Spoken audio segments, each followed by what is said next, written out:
بسم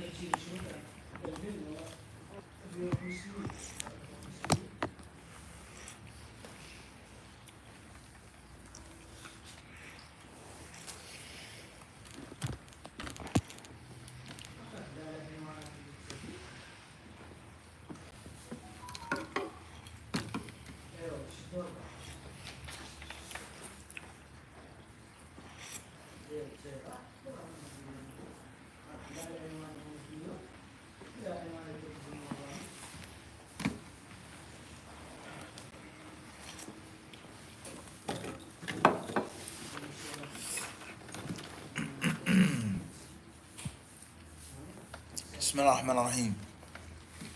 الحمد لله رب العالمين، وصلى الله وسلم وبارك على عبده ورسوله نبينا وإمامنا محمد وعلى آله وصحبه أجمعين. أما بعد, السلام عليكم wa rahmatullahi ta'ala wa barakatuh. Tonight's lesson is on Uloomul Marjan fi matafaqa alayhi shaykhan. We're still in Musaqat, the book of giving water, agriculture, sharecropping, along with many issues and matters pertaining to buying and selling, as we had explained and prepared.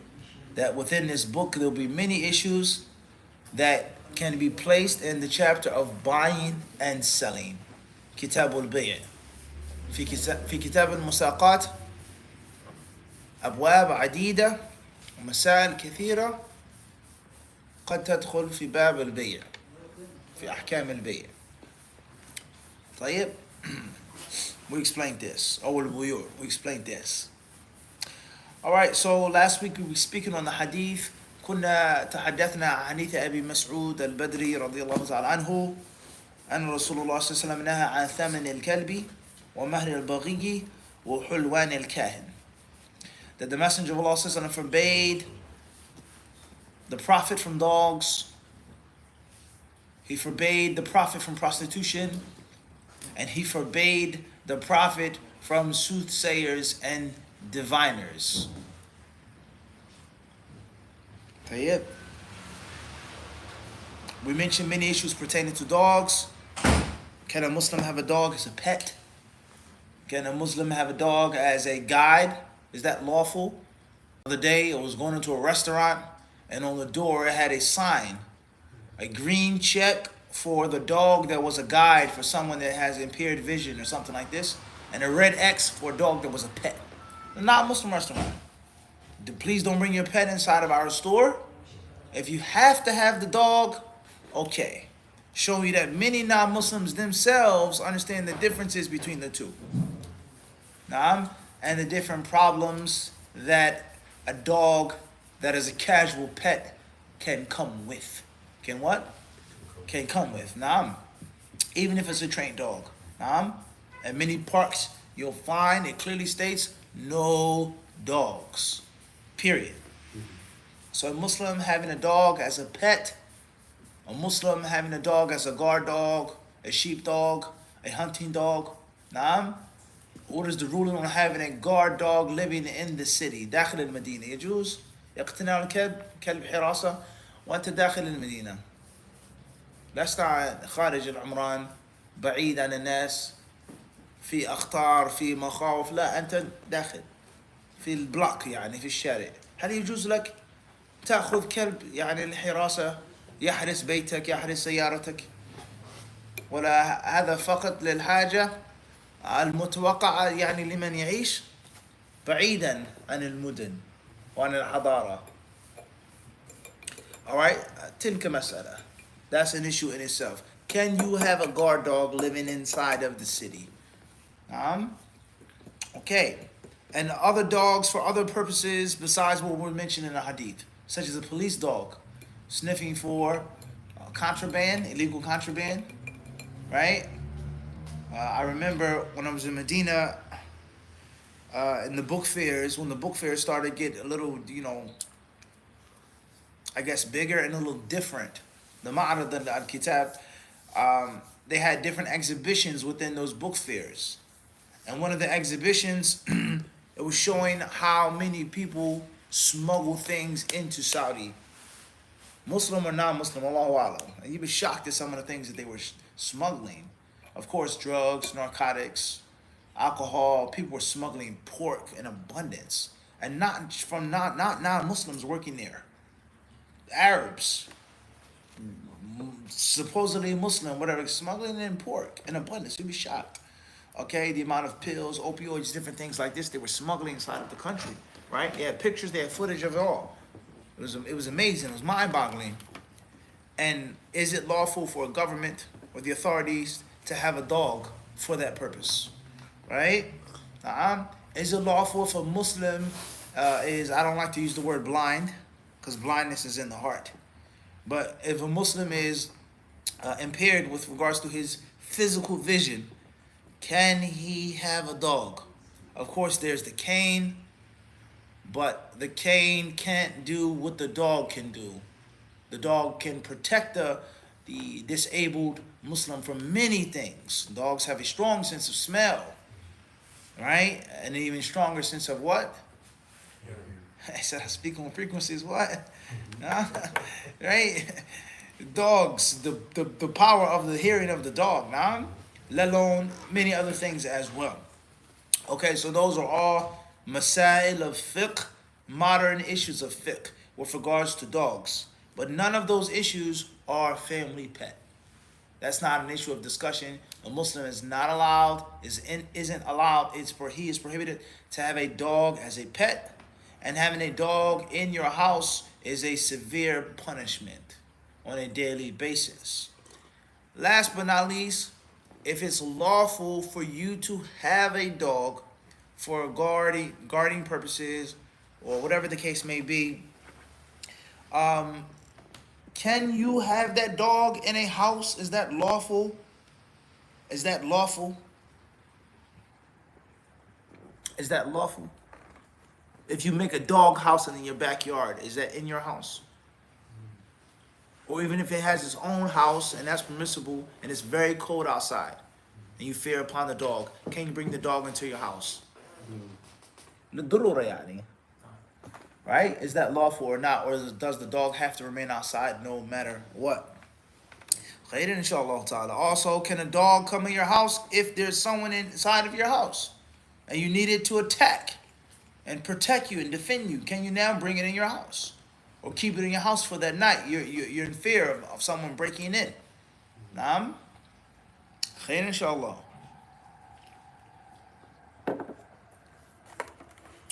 An-Nawawi rahimahullah ta'ala, he says regarding this, and we spoke on dogs that are trained, dogs that are made for hunting and lawful purposes, can they be bought or not?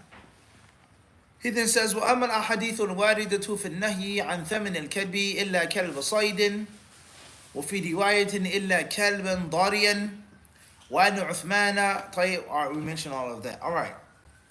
Now he says وقد اختلف العلماء في كسب الحجام فقال الأكثرون من السلف والخلف لا يحرم كسب الحجام ولا يحرم أكله لا على الحر ولا على العبد وهو المشهور من مذهب أحمد. وقال في رواية عنه قال بها فقهاء المحدثين يحرم على الحر دون العبد وَعَتَمْدُ هذه الأحاديث إلى آخره. All right, we're going to explain that. هذا سيأتي الكلام عن الحجامة وعلى كسب الحجام. If a Muslim is a cupper, can he take that as a profession? Can you cut people and can you receive payments for that? Or is it unlawful? You have to do it for free. It's unlawful because you deal with blood. It's a filthy, dirty thing, so on and so forth. We'll get there.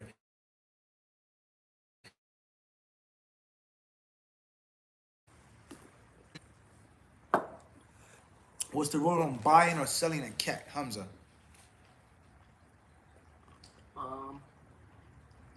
Unlawful. Unlawful? Why? علشان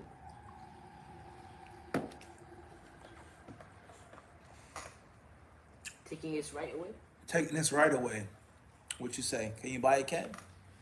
And it, I forgot the reason, but it's, Is what? Yeah, what's that mean? it's unlawful. It's unlawful. Yeah. Say unlawful. Can you buy a cat? Can you take your daughter to the pet store and buy her a cat? No. You say no. Can you sell a cat? If your cat has kittens, can you sell them? No. No, It should be given out as a gift. it should be given. And it Akhi, should- this is a Siamese cat.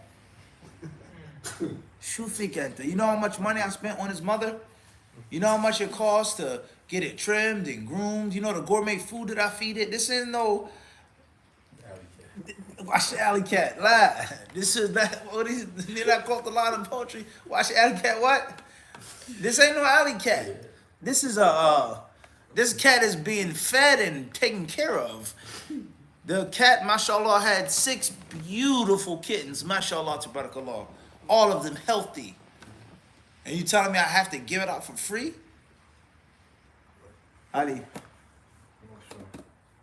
بيع القطط يجوز ولا ما يجوز؟ قطة محبوبة بالدين اختلف مع الرسول ليست عادي ما في شيء. لا راجل طيب, he said no problem. The majority says, the جمهور قال الجمهور يحرم. طيب, قال انه الحديث نمر عليه. واما النهي عن ثمن السنوري فهو محمول على انه لا ينفع او على انه نهي تنزيه حتى يعتاد الناس هبته واعارته والسماحه به كما هو الغالب. فان كان مما ينفع وباعه صح البيع وثمنه أو كان ثمنه حلالا. هذا كلام النووي. هذا مذهبنا يعني الشافعية ومذهب العلماء كافة إلا ما حكى ابن المنذر وعن أبي هريرة وطاووس ومجاهد وجابر بن زيد أنه لا يجوز بيعه. واحتجوا بالحديث يعني الحديث المذكور في الباب عند مسلم. هناك حديث وارد فيه. وأجاب الجمهور عن الحديث بأنه محمول على ما ذكرنا فهذا هو الجواب المعتمد. وأما ما ذكره الخطابي وأبو عمرو بن عبد الرحمن وأبو عمرو بن عبد البر من أن الحديث في النهي عنه ضعيف فليس كما قال بل حديث صحيح رواه مسلم وغيره. وقول ابن عبد البر إنه لم يروه عن أبي الزبير غير حماد بن سلمة غلط منه أيضا لأن مسلما قد رواه في صحيح كما ترى أو كذا تروي هذا خطأ أو كما تروى من رواية معقل بن عبيد الله عن أبي الزبير فهذان ثقتان روياه عن أبي الزبير وهو ثقة أيضا والله أعلم. Alright, now we now discusses the rulings on cats. Buying, selling, taking profits for felines, kitties. Whether it's a tiger, right? A white tiger, a cheetah, right? Okay, a calico, a tabby. Cats can become very expensive. Buying them from the pet store, if you go to the orphanage or the shelter for cats, you walk out of there spending hundreds of dollars. And they will test you and question you as if you were adopting a child. Anyone who's ever experienced that. Who's your mother? Where she lived? Do you have any drug problems? Have you ever been locked? They're like, whoa, it's just a cat. Yeah. They're serious about that cat. And in most cases, the cat from the shelter is injected with the chip. So if the cat gets lost, you will be contacted. If something happens to the cat and goes off the grid, you'll be what? And you have a red flag on your name. The next time you try to go to the cat shelter, they'll say, no, anta mujrim. You did this, you're a criminal. Like, get out, It's reality. Anyone who's ever experienced this. If your kitty gets sick, you go to the vet. How much you spending? G money. You spend a lot of money. He says, oh, the cat needs this shot, that shot, right? Or insurance. Cat's nails are long, you want them trimmed. Cats can become very expensive, Let alone if the cat is extremely finicky and it only wants to eat one type of cat food. Or the cat says, I don't want the cat food, I want human food.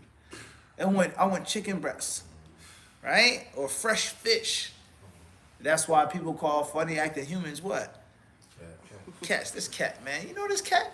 A real fickle, funny style, right? Type of guy. Versus this, that's my dog, right? And my guy, you understand? In the culture. All right. Moving forward. He says, as far as the profit that comes from cats or felines, then there is a prohibition regarding it. There's a nahi. There is a hadith in which the Prophet prohibits the selling of cats. Then he says the interpretation of this hadith for mahmulun. He says this hadith means the cat. Listen, this is the words of Nawawi. The cat which is of no benefit. Ala ma la yanfa. The cat which is, it's not a beneficial cat. Or it is a prohibition, but it's only makruh. It's disliked, but it's not actually what? Haram, he says. And this is for hatta ya'tada nasu hibatahu, that the people will get an custom of what? Gifting the cats and not making profit. Now, why would you charge someone for what? For a kitty, huh? Super kitty, right? For a cat, little kitten, right? I'm charging for this cat because I spent $2,000 at the vet before she had the kittens. I'm taking care of this cat. I've been raising this cat in my house for years, and you want me to give you this beautiful Siamese kitten for free? And on the market, it's what? $1,000, methanin. So his culture, his time versus, all right, may be different, right? He says that people should give cats and people should lend out cats. You got a mouse problem? Take Lex Luthor. Tell you, the mouse problem will be what? Gone. Right? In one day. All right, you can borrow my cat, take care of my cat, please. Or I'm going out of town, I'm going on a trip. Can you watch my cat? I'm going on Umrah. Can you babysit my cat? Right? All right, tayyib, mathalan, and at the same time, it can catch some of your mice or whatever issues you may be having in the house. Your kids may play with it now, so on and so forth. He says, so people should gift cats, they should lend cats, samaha, they should be open-handed when it comes to cats. Kama huwa al-ghalib, as it is in most cases. Yani fi ذلك الوقت. وفي ذلكم العرف تقاليدهم هم قد تختلف عن تقاليدك أو تقاليدنا نعم وعن وقتنا الحالي. He says here, if the cat is beneficial, فإن كان مما ينفعه, if it's a cat that is helpful, useful, then it can be sold. It isn't haram, even though the hadith says don't sell it. And the profit from that kitty would be what? Halal, lawful. He says this is the view of the Shafi'i school and the view of most of the ulama, kafatan. Overwhelming majority of the scholars hold the view that it's lawful. But there are others who say that it is unlawful.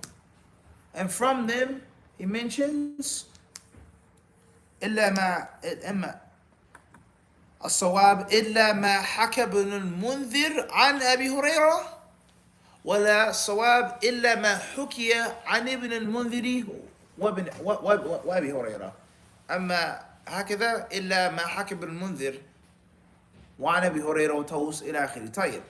He says here, others say, such as Abu Hurairah, Sahabi from the Salaf al-Salih, right? Tawus ibn Kaysan from the Salaf al-Salih, Mujahid ibn Jabr, Jabir ibn Zayd, they're all from the ulama of the Salaf. They say you cannot sell a cat. La yajuzu bay'uhu. A cat cannot be sold, cat cannot be bought.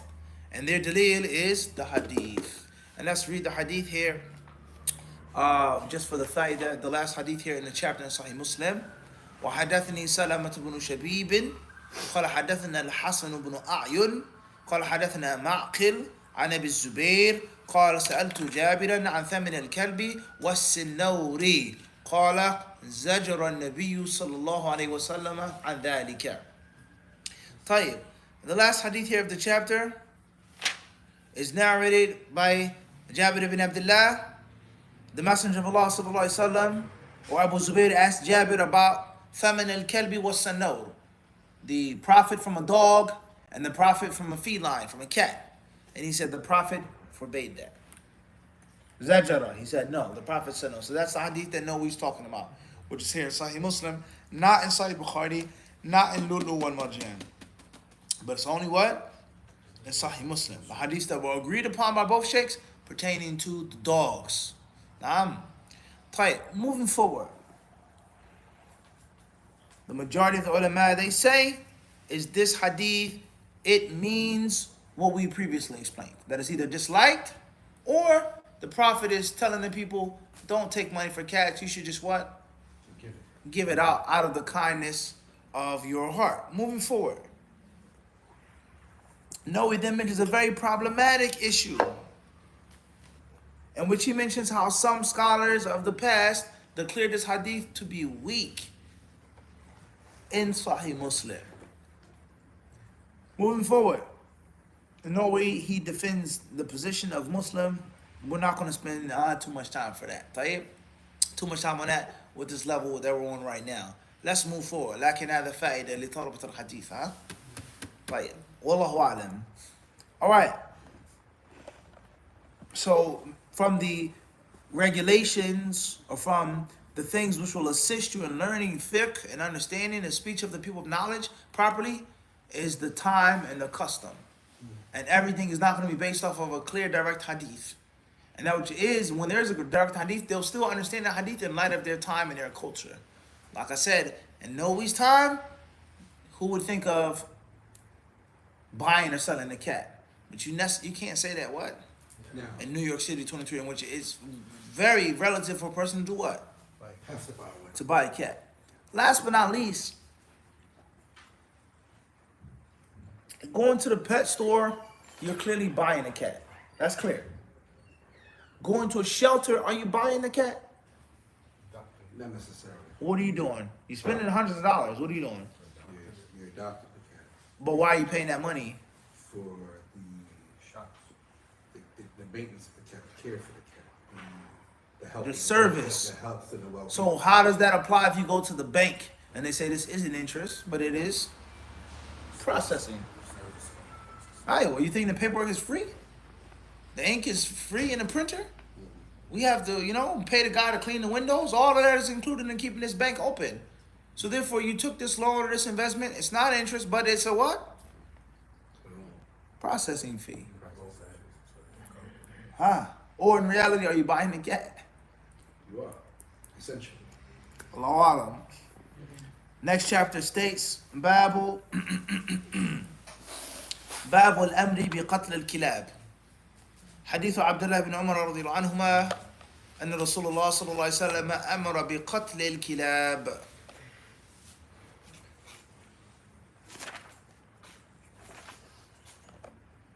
حديث عبد الله بن عمر رضي الله عنهما قال رسول الله صلى الله عليه وسلم من اقتنى كلبا إلا كلب ماشية أو ضار نقص من عمله كل يوم قيراطان. حديث أبي هريرة رضي الله عنه قال رسول الله صلى الله عليه وسلم من أمسك كلبا فإنه ينقص كل يوم من عمله قيراط إلا كلب حرث أو ماشية. حديث سفيان ابن أبي زهير قال سمعت رسول الله صلى الله عليه وسلم يقول من اقتنى كلبا لا يغني عنه زرعا ولا ضرعا نقص كل يوم من عمله قيراط. Next chapter states the order of killing dogs. Hadith 1011, narrated Abdullah bin Umar radiallahu anhuma. Allah's Messenger sallallahu alaihi wasallam ordered that dogs should be killed.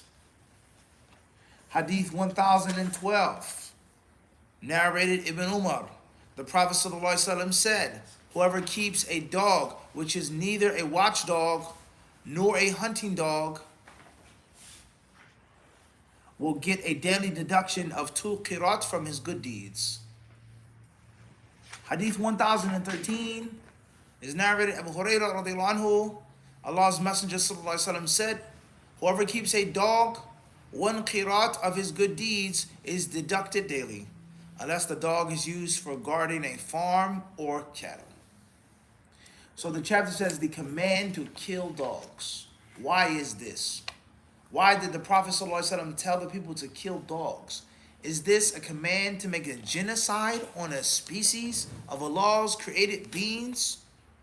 This animal that is known to man, a vital part, one may say, of the ecosystem, let alone the benefits of dogs, is the Prophet saying, exterminate all dogs, get rid of them, leave none of them alive. And if he is saying this, then why? What are the wisdoms behind this? And if he did say this, and this is the command, was it for a time, a place, certain types of dogs, or absolute command to rid the earth of dogs? Now, what's important is that this is a ruling, and one may ask the question, what does this have to do with al-Musaqat? It has a lot to do with al-Musaqat. First and foremost, the buying and the selling. Second of all, if a person has a farm, if a person is a sharecropper, if a person is lending out or renting out or leasing out his land, oftentimes he's going to have a what? A dog. Everyone understand this? Old MacDonald what? Had a farm. On the farm was a what? Act like he don't remember. Huh? It was a chicken. There was a what? A duck. Come on. What else was there? Cow. Tell you. What else was there? Was there a dog in the song? لا شك في ذلك. طيب. So the benefit of the dog. All right. طيب. We don't have to go that far or talk about farms. Let's talk about the inner city urban culture. New York City. You need a tail light for your car, or this little small piece for your air conditioner for your vehicle. You go to a junkyard. You go to get parts. What's the first thing you want to encounter at that junkyard? Right? And that's because it's a big, open space, valuable things inside in which somebody's going to feel. Everybody understand this? So the farm is the same what? Same mindset, right? Everybody understand this? A lot. Now I'm release the hounds, right? Tell you, moving forward.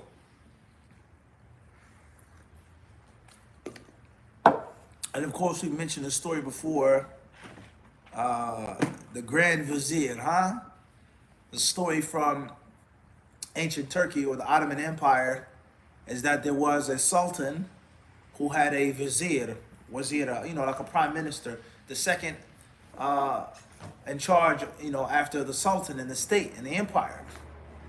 And the reality is, whether you like it or not, in the Ottoman Empire, like many other empires, but specifically the Ottoman Empire, there was a lot of killing, internal killing.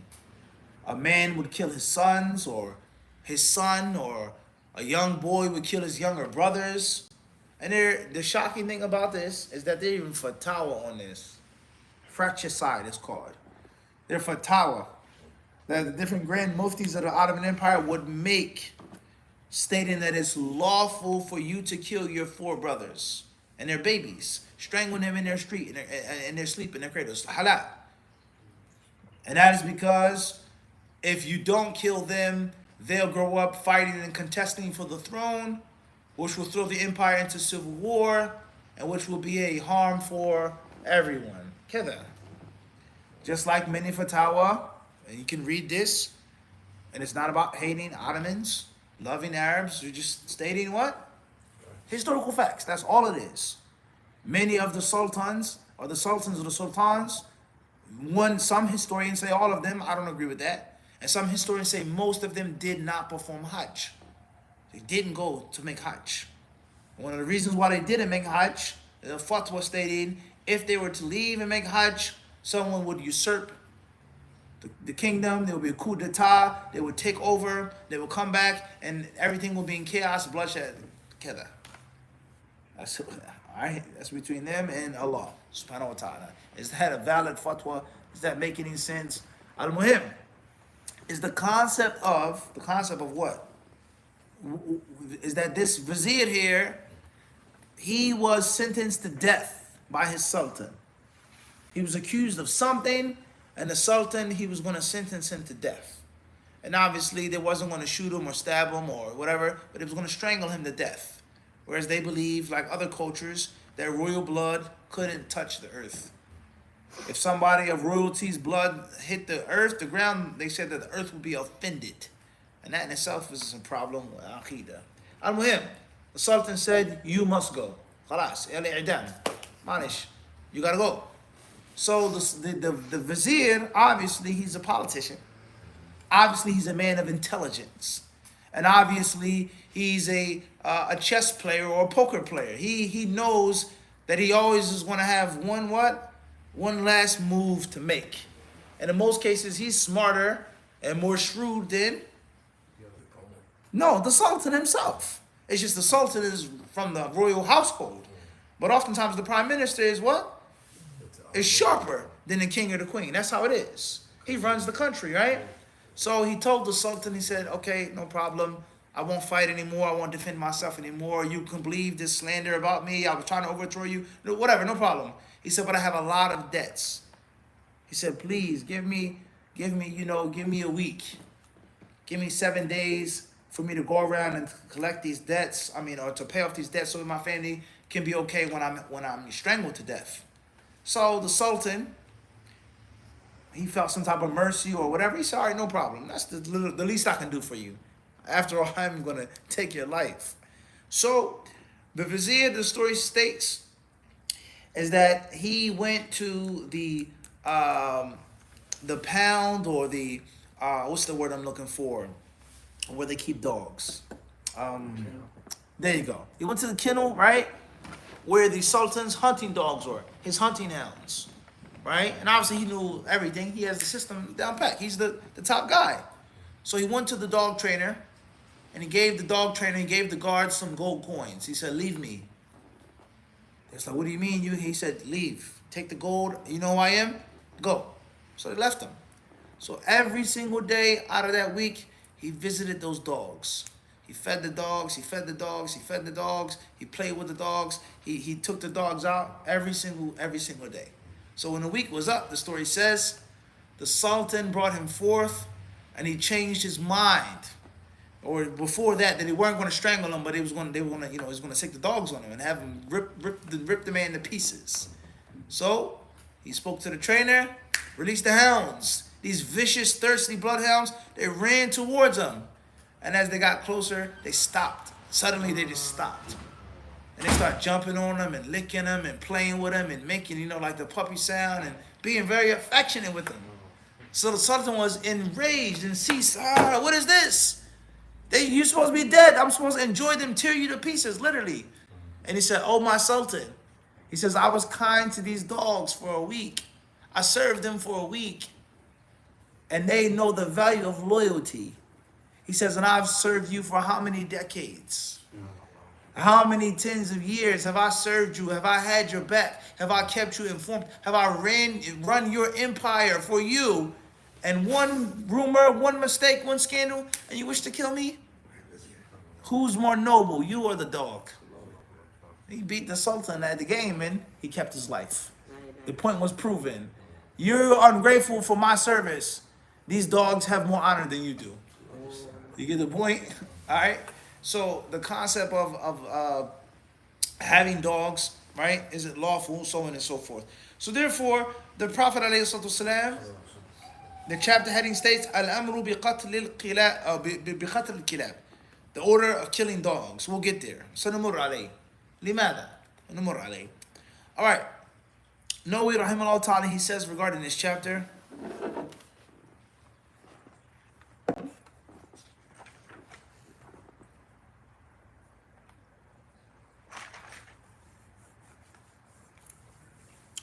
أجمع العلماء على قتل الكلب والكلب العقور واختلفوا في قتل ما لا ضرر فيه.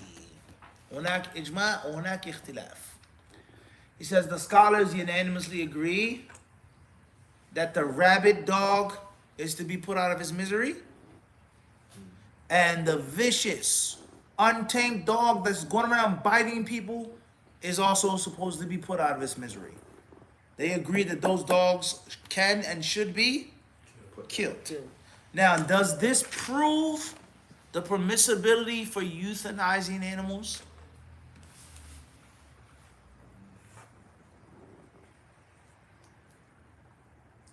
Can you put a dog down that's harmful? Can you put a dog down that's dying, is of no benefit, no purpose? Every day that it lives, it suffers more and more and more. It's old. A mercy killing. Is that lawful? We're not talking about humans. We're talking about just for what?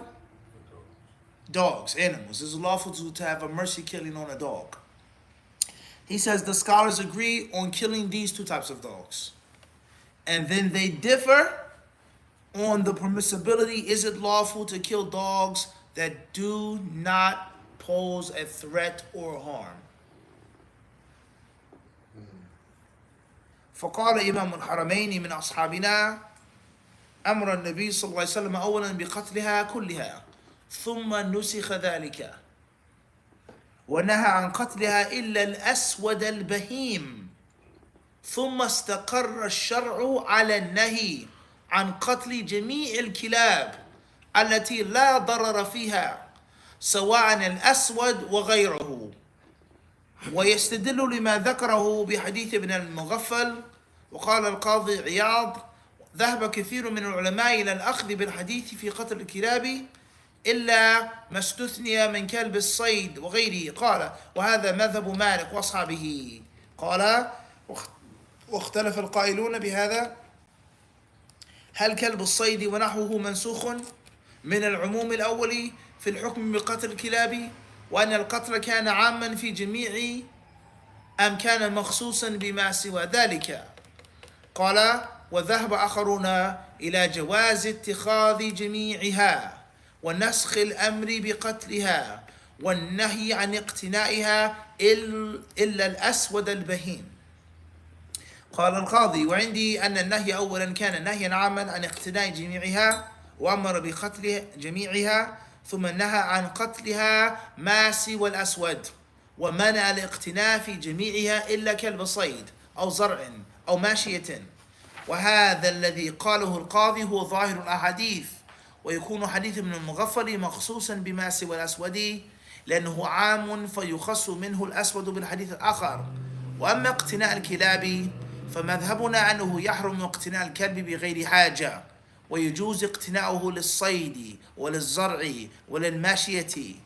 وهل يجوز لحفظ الدور والدروب ونحوها؟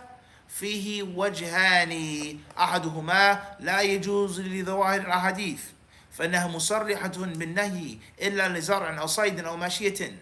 وأصحها يجوز قياسا على الثلاثة عملا بالعلة المفهومة من الأحاديث وهي الحاجة. وهل يجوز اقتناء الجرو وتربيته للصيد أو للزرع أو الماشية؟ وفيه وجهان لأصحابنا أصحهما جوازه.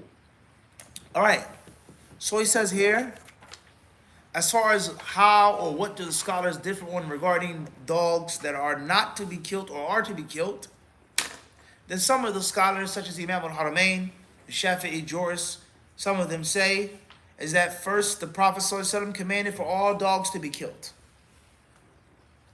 And then he forbade that. It was abrogated. The ruling was canceled. No longer a ruling. Except for a dog which is all black. A black dog. No color, no other type of colors in it. It's all black. Now before we read this, one may say, why? Why? What's the difference between a black dog and a brown dog or a red dog or an orange dog or a black and a white dog, a spotted dog, so on and so forth?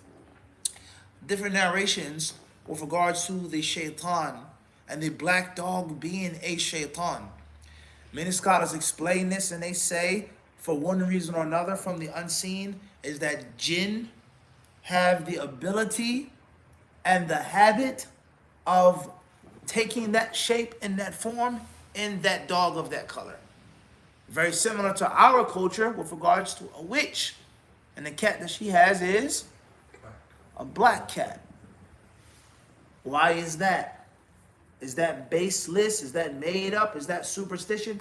Or is there an origin to that? Is there a what? Is there an origin to that, right?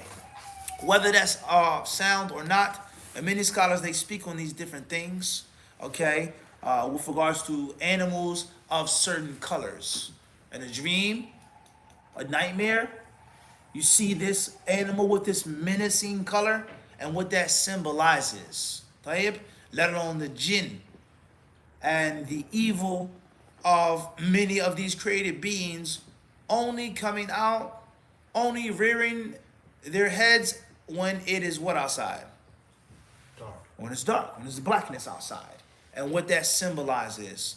And the fajr and the duha, wa shamsi wa duhaha, the sun rising and the light coming out, the benefit of safety, let alone what that symbolizes.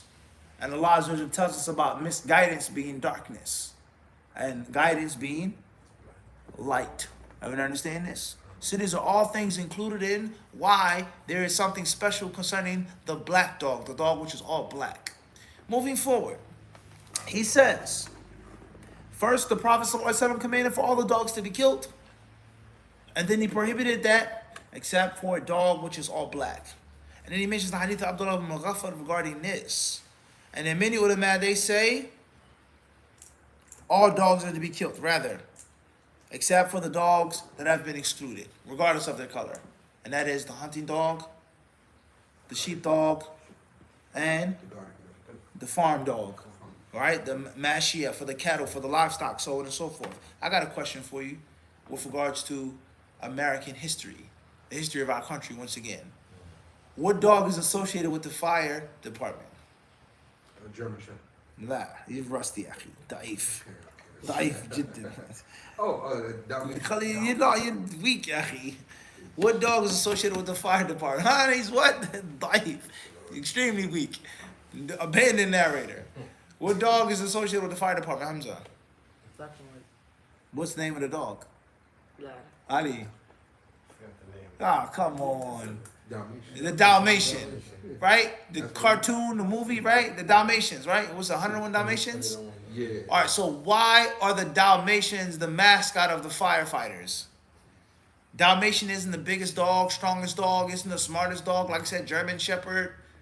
You know, what's so special about the Dalmatian? The smell. What does the smell have to do with the fire? Senses who if there's people in there.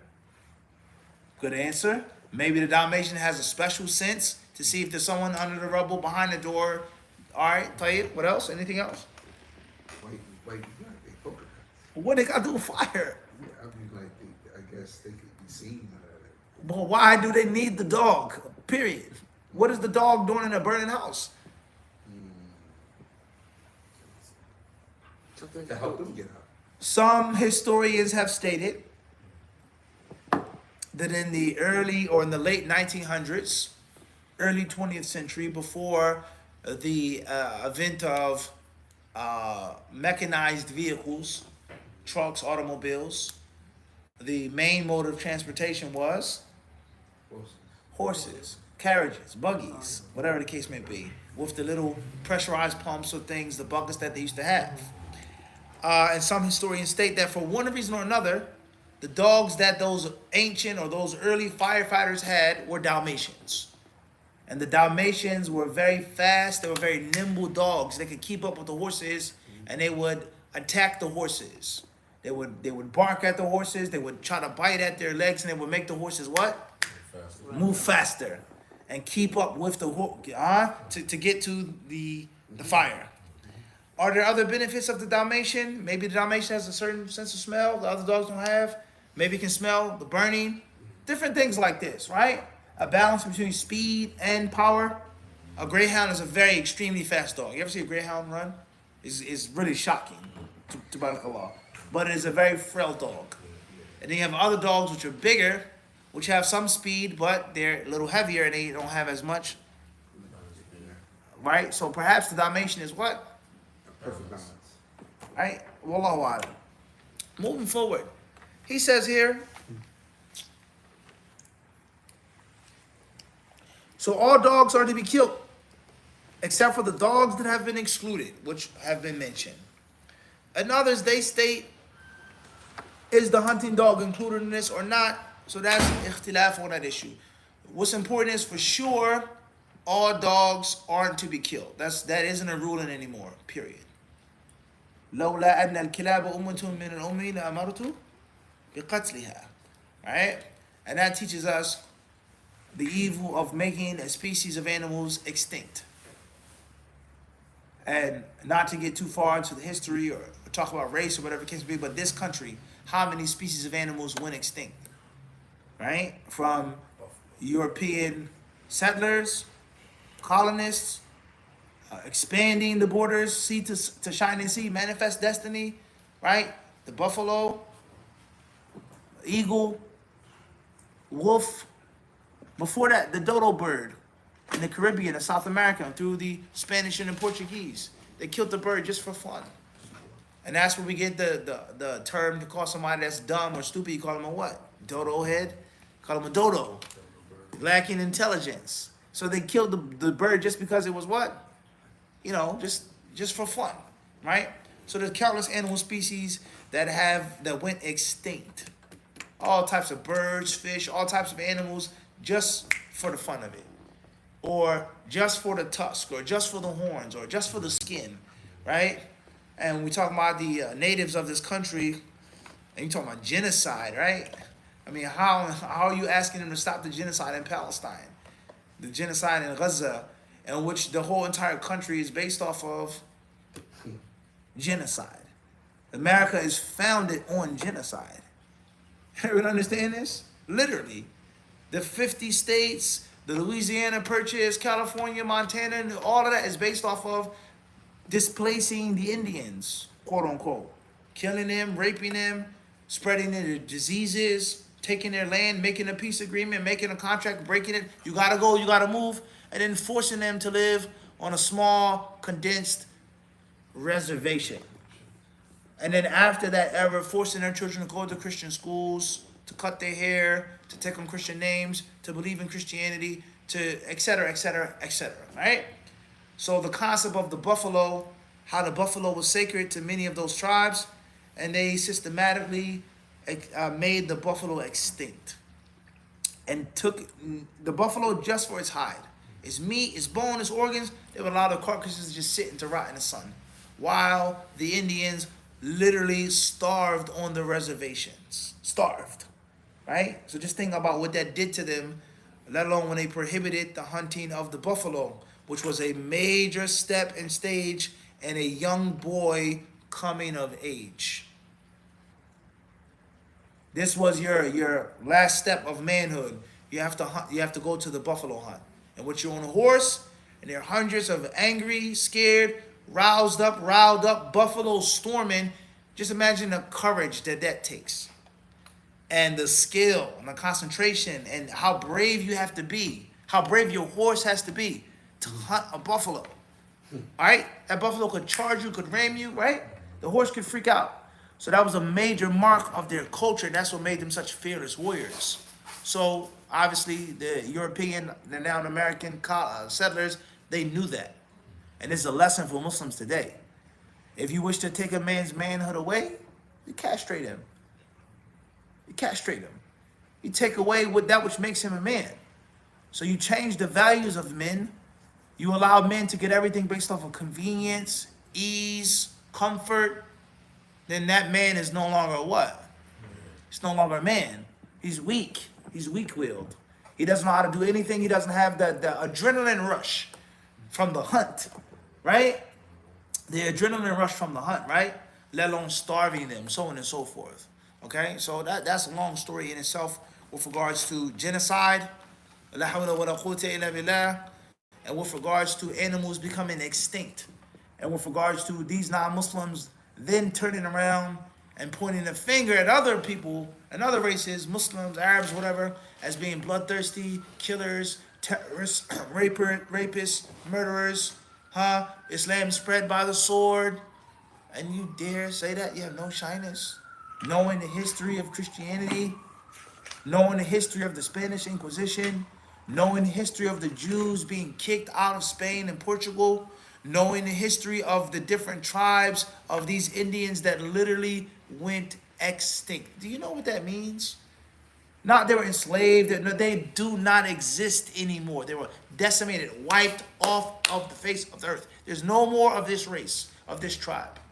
And you have the nerve to point at another person and to call them religious and to call them backwards and to call them this.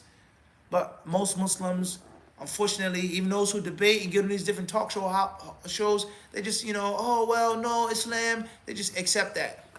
And they allow these people to tell them and accuse them of being terrorists, right? So that's a big problem.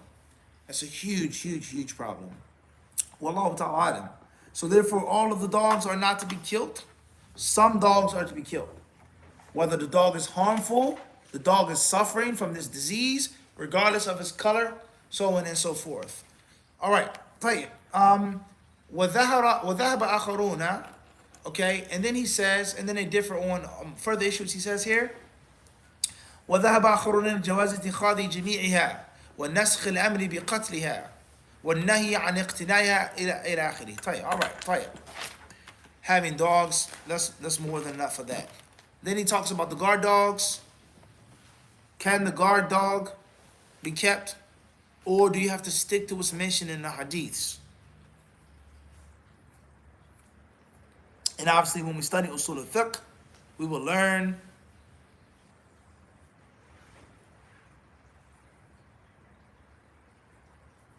qiyas, scientific analogy. All right? That's a longer discussion in itself.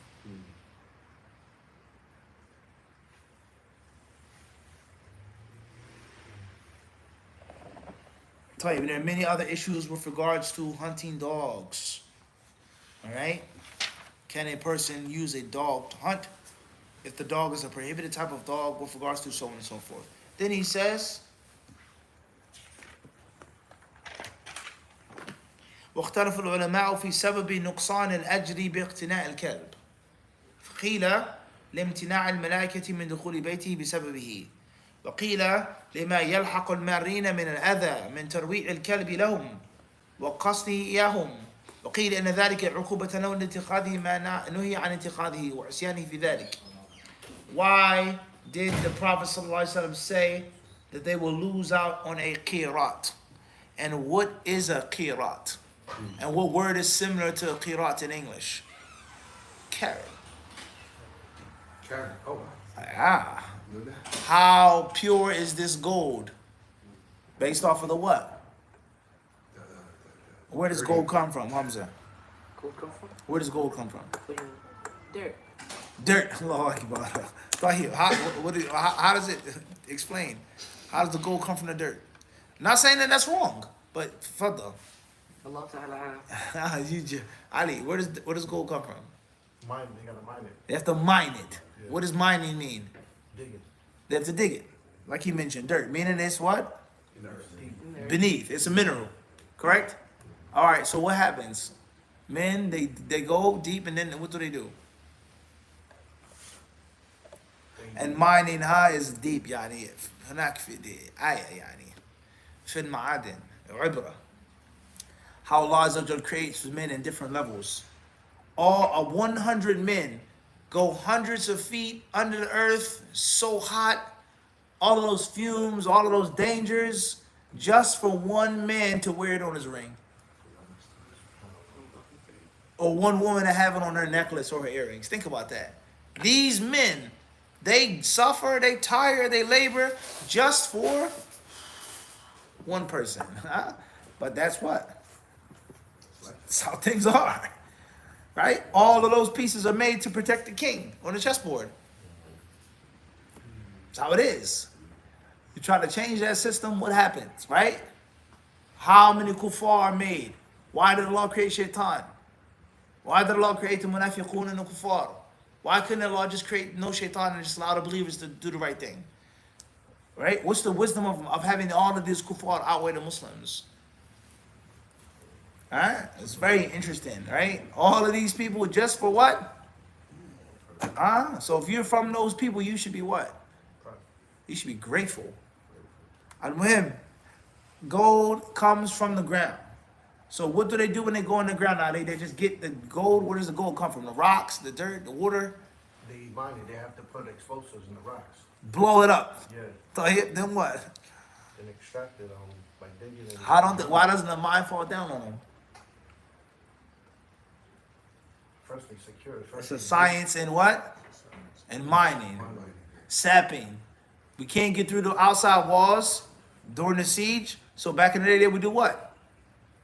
They would go under and light fires and cause the walls to implode and collapse. And last check, no doubt about that. Right? It's just common sense. If you can't go through the wall, then do what? Wonder. Aql. Intelligence is it will always reign supreme. The knowledge, right? Outsmarting, outwitting your what? Your enemy. How many people broke out of prison through what? Digging. Gaza. Through what? Through tunnels, right? That intricate system of tunnels. We're going to get rid of them. We're going to put water in the tunnels. Okay, tell you. You'll see what's on the end of that tunnel waiting for you, right? Vietnam. We're talking about our history once again. Your grandfather, your uncle, my uncle, right? Fought in Vietnam. A tunnel rat. If he was 5 foot tall, 5'1", 5'2", he would be a what? He'd be a tunnel rat. You got two things in hand: a flashlight and a 45. That's it. There's no space for nothing else. And the Americans, one of the reasons why they were losing a great deal of the war in the beginning is that they would see these people, whether they were Viet Cong, NLF, whatever fighters, literally disappear. Some reports say that they literally disappear, and that's a discussion with regards to the science of disappearing. That's an argument in itself, right? An illusion on the eye. Let alone they didn't realize that they went under those tunnels. And under those tunnels, there were hospitals, there were stockpiles of ammunition, food, medicine. It was an intricate system, right? So just because you have the muscle doesn't mean you have the what? The aql. And if you have the aql and the muscle, best of both worlds. But even if you have the intelligence, doesn't mean you have the cunning to use it. So what's important is gold is mined. Whether they blow up things, whether they chip or chisel, they have to take the rock and separate the rock from the what? Is gold complete in the ground? Or is it a process to making gold? Completes the process.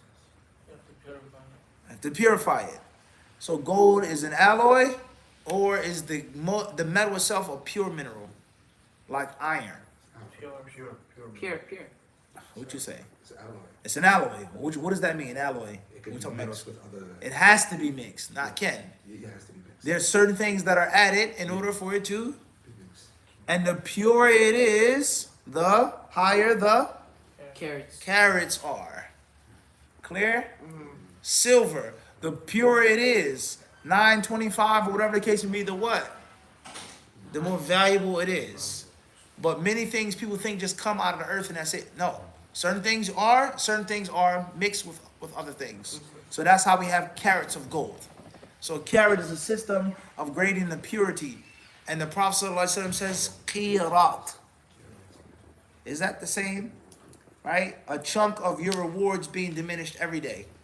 So you have a dog as a pet. Instead of 24 carats, you now have a what? Get the point? Okay. It's no longer a pure piece of gold anymore, right? Right. That's very interesting, No. All right. Now, why is it a punishment for having it? Some people say because the angels will not enter the person's house. And others say that there's harm and annoyance done to the people from the dog. Now just think about that now, in the hood, the city, right? You can't go to sleep because of what? This dog, yeah. The dog is what? Barking. Barking all night. Or you walk down the street and you step in, Dog. it's reality. Or somebody is bit by the This dog. dog or the cat, all right? So harm does come from dogs. A lot of harm comes from dogs. And mashallah, here in New York City, we live in a society in which the human being who walks on two legs will stoop down and pick up the excrement, the wet, fresh, hot, moist excrement of the dog with a paper or plastic bag and put it in the trash. Mashallah. Just think about that, huh? Civilization, right? The man cleaning up the warm stool of the dog with his hand, with her hand. And they consider it to be, Civilized. I have hand sanitizer. Right? Allah musta'an. Khair, inshallah. I remember I was in Canada some years ago. Shout out to Somalis. He said it was a non-Muslim who didn't like Islam and didn't like the Muslims. And he had a dog, and he named the dog Muhammad. So one of the Somali brothers, he took matters into his own hands. They killed the dog. Chased him up out of there. He got the message. The dog is dead now, and the next will be what? كان له كلب والعياذ بالله سمى الكلب محمدا والعياذ بالله فجاء أحد الشباب من الصومال هذا في كندا قتل الكلب تحذيرا له ابتعد عن هذه يعني السخرية يعني وإلا أنت تكون مدفون مع صاحبك الكلب يعني الله المستعان. What's important is the jealousy in the heart of the Muslim, right? The jealousy in the heart of the Muslim. Respect for the Prophet sallallahu alaihi wasallam. Allah المستعان. وصلى الله وسلم وبارك على عبده ورسوله نبينا وإمامنا محمد.